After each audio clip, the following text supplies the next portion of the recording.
Hi. Once upon a time, there was a real playbus in Bewbush called the Bewbush Playbus.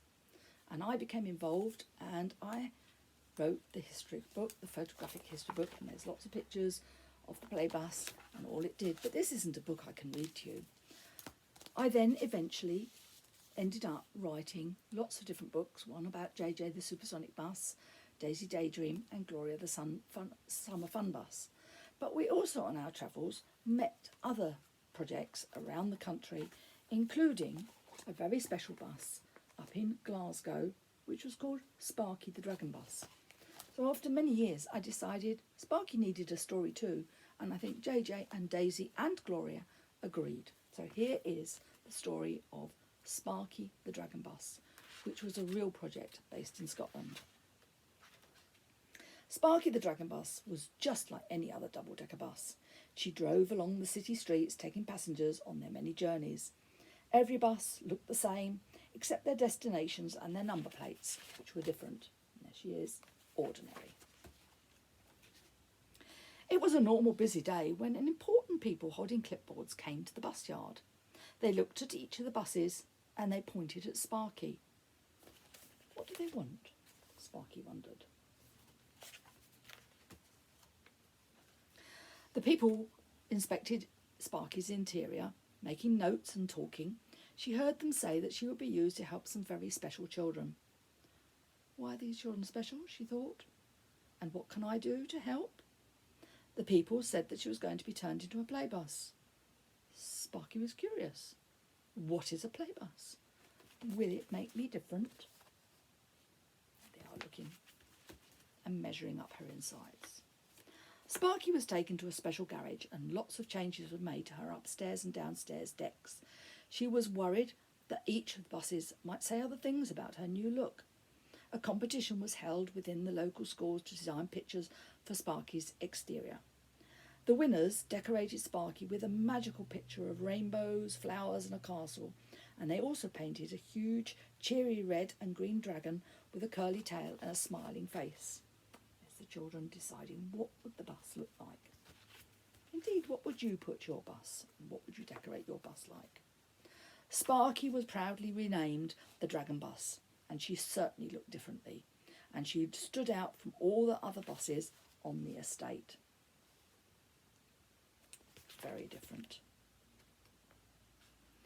The day came when Sparky was to meet the special children.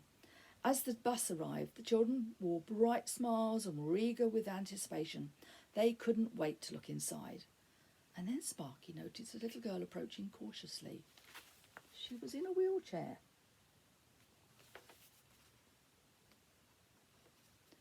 As the little girl's friends clambered aboard, the little girl hesitated. She wheeled herself across to the bus and gazed at the beautiful pictures.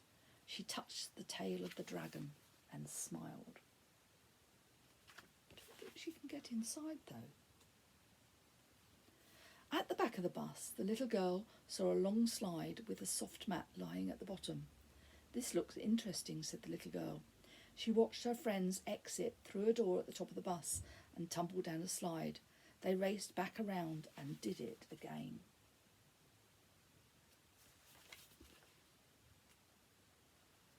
The little girl smiled and carried on around the bus, looking at the painted pictures. Back at the front of Sparky the Dragon Bus, the little girl noticed a special welcoming ramp. Wasn't there before. She used it to wheel herself onto the lower deck of the bus.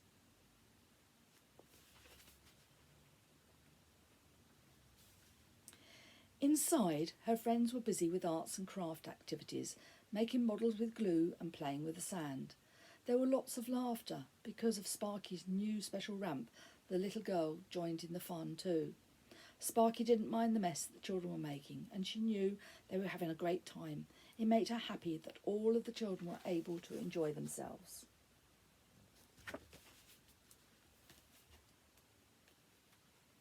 After making their arts and crafts, the little girl noticed a special lift leading to the upper deck of the bus. She made her way over to it and propped herself into the seat. She left her wheelchair behind, and the lift slowly ascended the stairs all the way to the top of Sparky the Dragon Bus. She'd never been upstairs on a double-decker bus, and she was excited. Upstairs was even better than she'd imagined. There were many things to play with and explore. Children were burying themselves in a pond of colourful balls. Sparky felt there was something quite magical about their cheery giggles of delight, and she was pleased that the little girl was joining in too. At the end of the session came the biggest surprise of all.